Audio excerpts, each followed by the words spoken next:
Hello students, welcome to Law Excellence IAS Institute.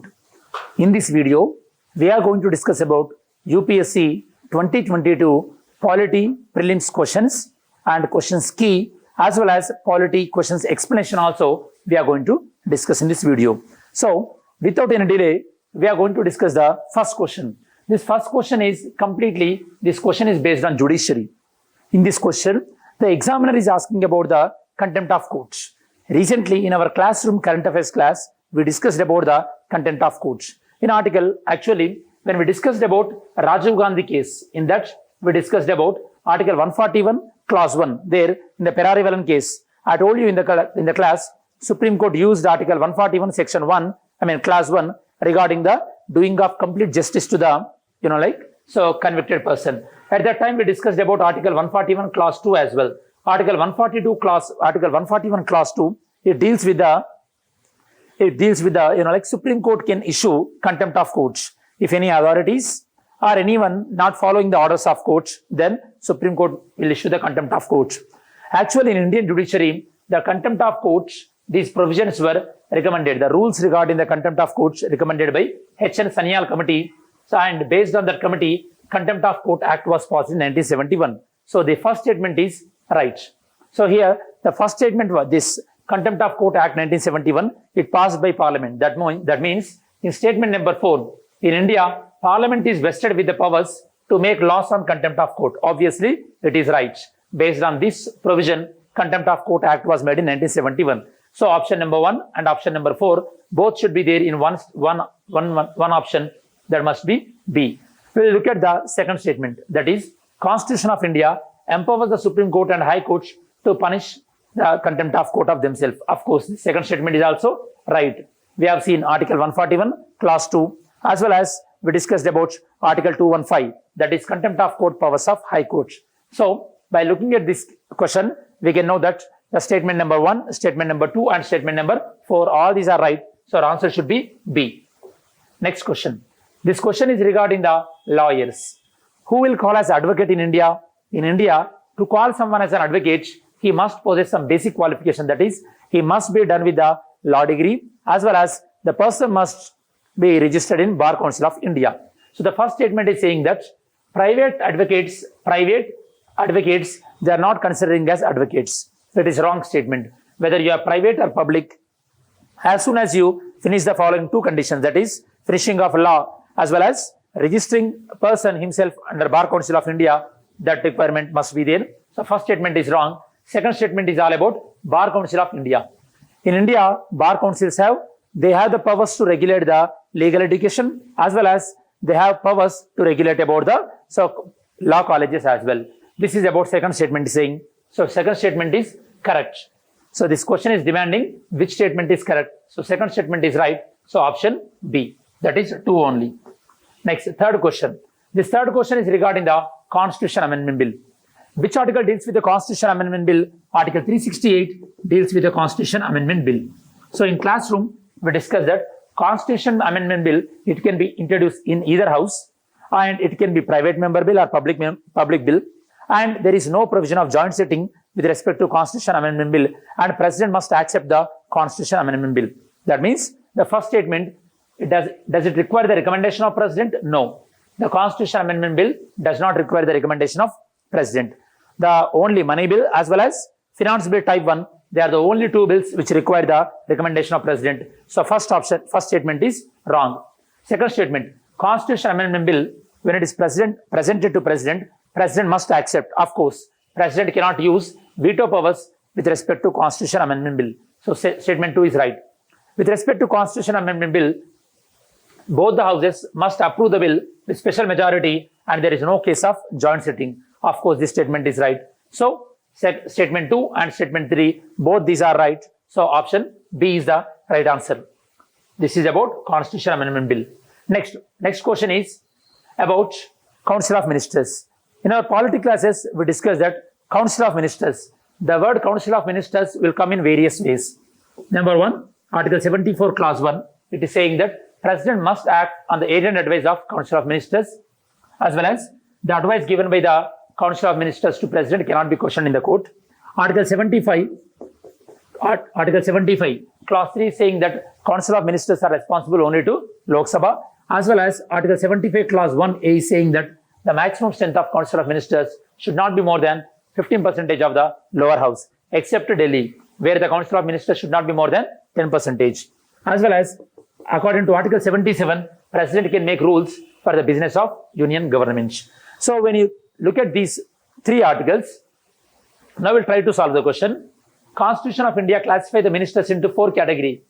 Does it say so? No. Constitution of India, it did not classify the Council of Ministers into 4 categories. In fact, our original constitution did not contain the word cabinet. So the cabinet word added through 44th Constitutional Amendment Act 1978, that is under Article 352. So constitution is nowhere providing the classification of ministers. So first statement is wrong. Second statement, total number of ministers should not be more than 15% of total strength of Lok Sabha. This is right. So answer is statement B, that is option B. Next question. Which of the following are exclusive powers of the Lok Sabha? In classroom, we discussed about one topic, that is position of Rajya Sabha. In which condition Lok Sabha, Rajya Sabha are equally powerful?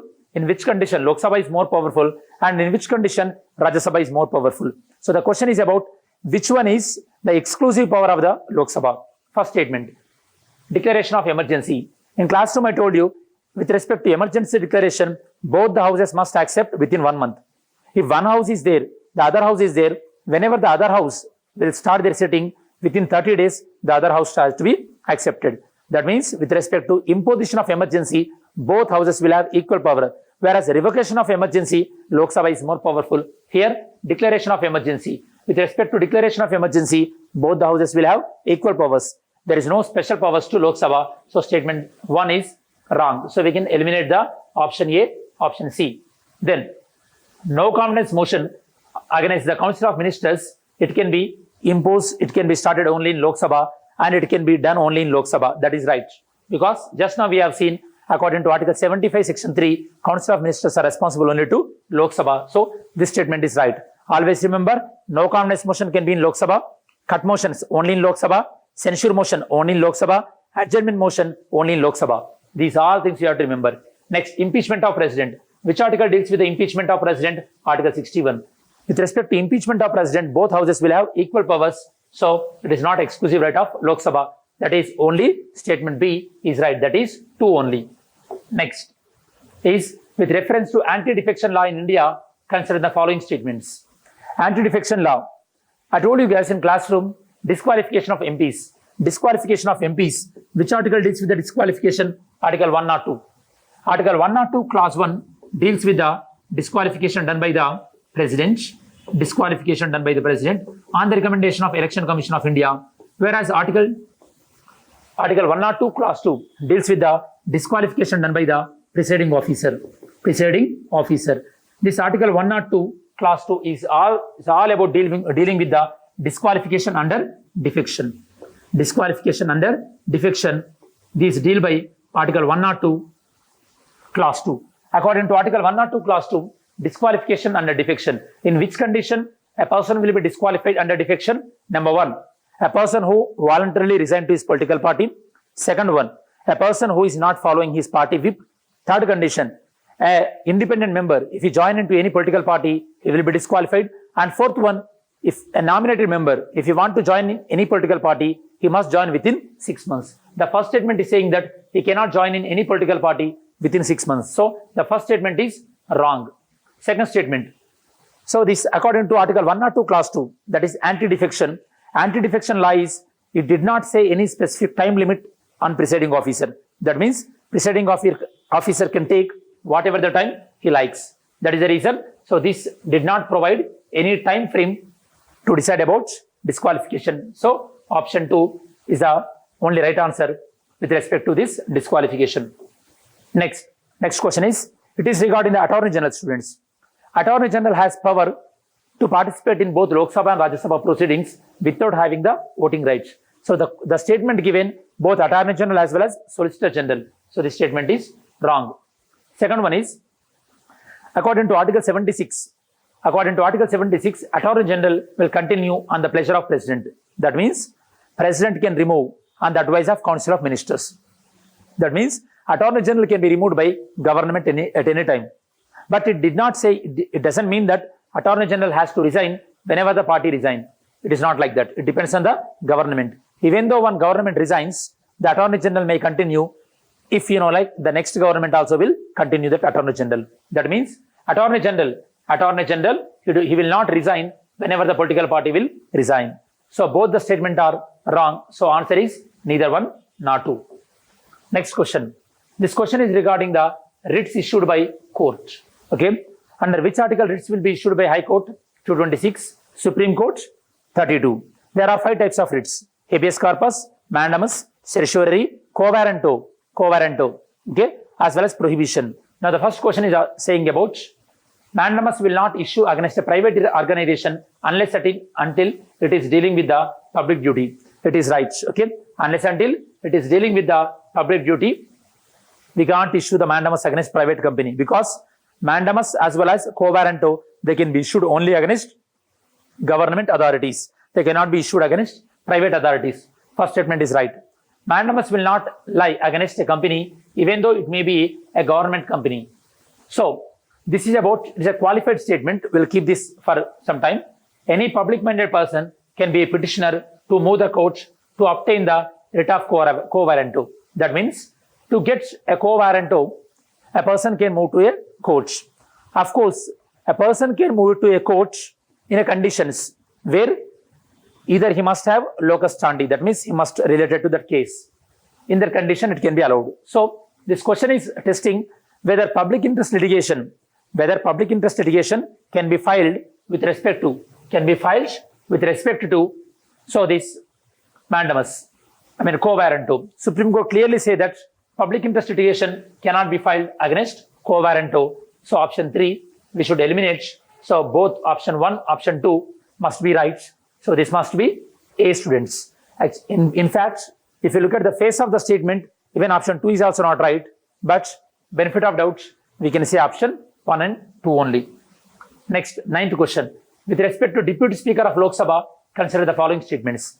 Generally, always you have to remember, Deputy Speaker is not subordinate to Speaker. Deputy Speaker is also responsible to the House. Deputy Speaker election date is generally fixed by the Speaker. That is the first statement it is saying, it is right. As well as, whenever Deputy Speaker is functioning as Speaker, he will have all the powers same like Speaker. That is what statement 3 is saying. So both 1 and 3 must be right. So which combination is having 1 and 3? So option A, option B having 1 and 3 combination. Now we will see the second statement.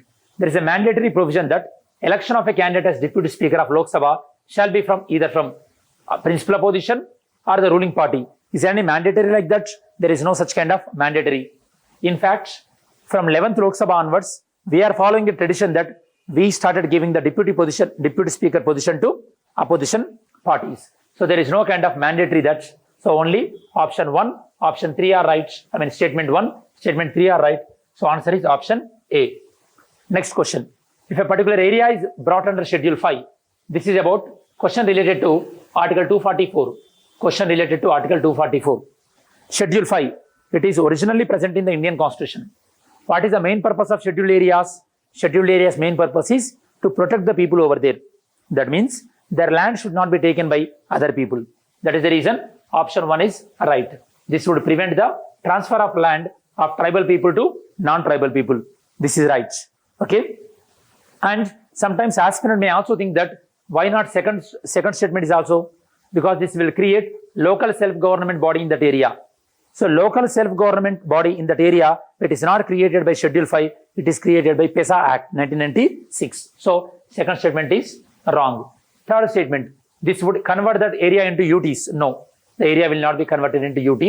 And fourth statement, the state having such area, that means state having scheduled areas, they will be treated as special category state. No, they will not treated as special category state. In fact, in the entire India, 10 states, like 2 days back we discussed in the class, that is the local government, where we discussed about Article 243M. We discussed about Article 243M. That is, in certain areas, local governments are not applicable. There I told you, in India, scheduled areas own only 10. So out of all this explanation, the right answer is only statement number 1, that is option A. Next, with reference to tea board in India, consider the following statements. The question is about tea boards. Generally, tea is very popular in Assam and West Bengal, that is Darjeeling area. So the headquarter of tea board is present in the West Bengal, but it is saying that it is present in Bangalore. No, it is wrong statement. So option A, option C eliminated. Option B and D we'll see. Okay, what is option B is saying? It is regulated by, it is a regulatory body attached to Ministry of Agriculture and Farmers Welfare. No, it is not associated with Ministry of Agriculture. It is associated with Ministry of Commerce and Trade. So option 2, statement 2 also wrong. So the only right option will be option D, that is 1 and 4. Now we will see both the statement. So statement number 1, the tea board is a statutory body. Of course, it is established through an act made by the parliament. Fourth one is the tea board also have overseas office in the Dubai and Russia, Moscow. This statement is also right. So our answer should be D. That is statement 1 and 4, and option D is the right answer. This is about the initial impression about Indian polity. Out of the 11 questions asked in the Indian polity, out of 11 questions, 7 questions pretty straightforward we covered in our prelims cum mains batch, PCM batch, recent batches in the classroom. And 2 questions, the questions are indirectly asked. Okay, those questions you can answer by elimination technique, and 2 questions are completely out of the entirely they related to judiciary. This is about the UPSC 2022 prelims polity key students. Thank you so much for watching our video.